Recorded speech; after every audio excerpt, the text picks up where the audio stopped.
A man appeared on the corner the cat had been watching.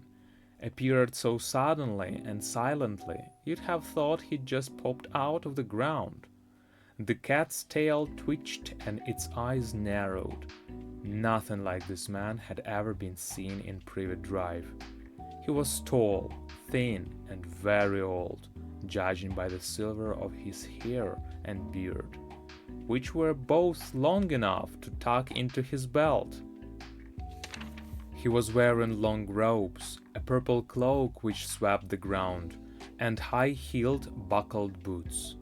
His blue eyes were light, bright, and sparkling behind half-moon spectacles, and his nose was very long and crooked, as though it had been broken at least twice.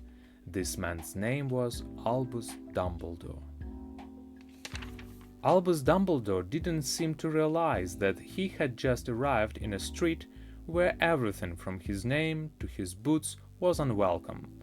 He was busy rummaging in his cloak looking for something, but he didn't seem to realize he was being watched, because he looked up suddenly at the cat, which was still staring at him from the other end of the street.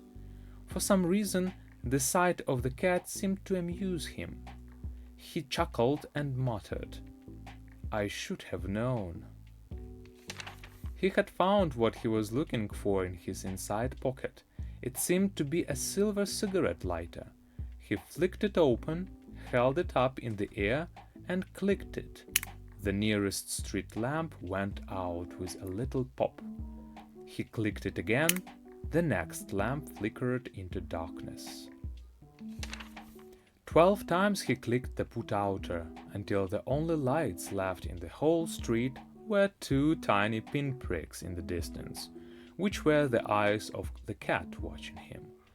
If anyone looked out of their window now, even beady-eyed Mrs. Dursley, they wouldn't be able to see anything that was happening down on the pavement. Dumbledore slipped the put-outer back inside his cloak and set off down the street towards number 4, where he sat down on the wall next to the cat. He didn't look at it, but after a moment he spoke to it.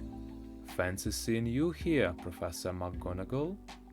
He turned to smile at the tabby, but it had gone. Instead, he was smiling at a rather severe-looking woman who was wearing square glasses, exactly the shape of the markings the cat had had around its eyes.